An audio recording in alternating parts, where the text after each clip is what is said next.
Welcome everybody to Clarington Kia. Today we're going to check out this 2021 Hyundai Kona Preferred all-wheel drive.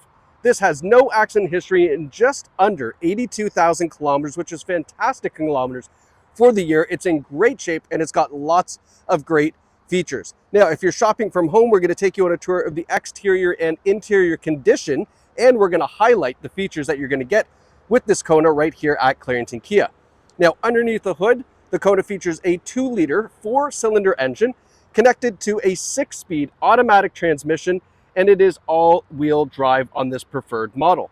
You can see from the side profile here, they consider this a subcompact SUV. I don't know, it is, but it's also almost like a hatchback. It's a very unique look, a very unique shape, but still very functional. You can see that when we look at the inside, the cargo area as well. But first, let's continue our tour around the outside of the vehicle. Now, this Kona gives you 17-inch alloy wheels, good-looking all-season rubber on there as well. We have LED turn signals in the mirrors, and then we have roof rails up top in case you want to put crossbars up there. I've seen that on quite a few Konas. And then you can attach a lot of cool things on the top of the roof. Now, as we're doing this, I am going to point out any dings, dents, and scratches that I may find. So that way it's as if you're viewing this used car right here in person at Clarington Kia. Now, up top, rear spoiler integrated in there, really cool kind of styling down there. And then we have the very slim looking taillights at the back with this reflector. It's a very unique look for the Kona. I've always loved it. And then you're going to see at the front how they kind of tie all that together. Rear bumper is in great shape. There's no big gouges or scratches on the back here from anything being dragged in or out. We have one little, I just noticed it here, one little kind of cut almost right here in the paint. So I think a little touch-up paint, a little buff and polish there will remove that and make that look a lot better there.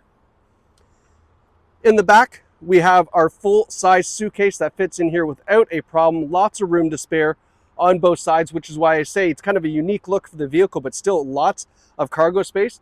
Also have that privacy cover there that folds up and out of the way when you open up the trunk. Now, coming around to the passenger side, again, just looking for any cosmetic issues that we may find, but it's overall pretty darn good shape. And then we come around to the front. Here's where these cool LED daytime running lights kind of tie into those rear tail lights. We have your headlights here and then driving lights down below. One little mark right here on the front bumper, nothing big. You can see how small it is there. We have this really cool little thin front grille with then the bigger one down below. Nice looking front end. Hood looks to be relatively stone chip free as well. And then again, nice little headlights up front. All right, now let's go take a look on the inside. Starting off with the back seats. I've got that driver's seat moved all the way back to show you there's still lots of room back here. We have this really cool interior pattern on the seats. It's almost like that chef's coat pattern from way back when. There's a name for it. I can't remember what that's called. Center armrest that folds down. All right, everything looks nice and neat back here. A little bit of staining, but I don't know if it's a stain, if we just need to shampoo the seats. But I think if you ask the sales team here, if they could give that a good shampoo, maybe that will lighten up and come out, or at least get a lot better than that. Now up front, same cool pattern, in great shape. There's a non-smoker vehicle as well, so no odors inside. Height adjustable driver's seat. If you're worried about this thing being low to the ground, it really isn't. And that height adjustable seat will get you up nice and tall for a good view of the road. Now that we're inside here, so we have a leather wrapped heated steering wheel, radio controls and Bluetooth on the one side, cruise controls on the other side. We do have blind spot warning for the Kona Preferred as well. Now inside here, we've got, look at this, 81,998 kilometers are on this. So hey, if you're the first to test drive it, you might be able to keep it under 82,000 kilometers if it's a quick drive. Now, looking down here at the center stack as a driver's point of view, everything is nice and neat and laid out pretty proper. We've got our onboard entertainment here, pardon me. We've got Apple CarPlay and Android Auto. All right, you can see those two there. A nice audio system in here where we put in reverse clear rear view camera as well. Our heating and air conditioning controls, lots of USB ports and 12 volt as well to keep everything charged up. We have our different drive modes here. So by choosing that, you have normal, Eco, and Sport. So depending on what you're feeling like that day, you can certainly choose whatever you like. And then we have our heated driver and passenger front seats. Plus we have the all-wheel drive lock option there. You'll see that button.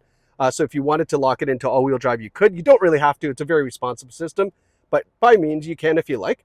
Push button start. Now this doesn't have a remote starter normally, but the previous owner did add a remote starter aftermarket, so that way you do have a nice remote start as well. So that's pretty cool. I haven't checked to see if it's working, so maybe just ask them to check, or check yourself when you come take a look at this. Here's the Carfax, no reported accidents on the 21 Kona. And then here's what we are doing at Clarington Kia to get this vehicle ready for you. So we're replacing the front brake pads, machining the rotors, doing the same thing to the rear brakes, replacing the pad and machining the rotors. We are, I can always have trouble flipping these pages here. Brake fluid flush, engine air filter, cabin air filter, those are all going to be changed. Changing at the rear wiper. So there is some warranty work. So the rear differential bushing starting to separate, pretty common. The front right control arm bushing starting to separate. Again, that can be pretty common over time. A oil change. And all in all said, $1,747 is going to be spent on this to get this back up to spec, ready for you to take home as a new owner. And after that, it should be just relatively easy maintenance, just oil changes, things like that. They are a very low maintenance vehicle, very low cost, very good on fuel, and in very nice condition. So you can find this Kona here at Clarington Kia. You can visit us online or in store, where you can get behind the wheel of this vehicle, take it out for a drive, and fall in love. So thank you so much for watching, and we can't wait to see you here at Clarington Kia.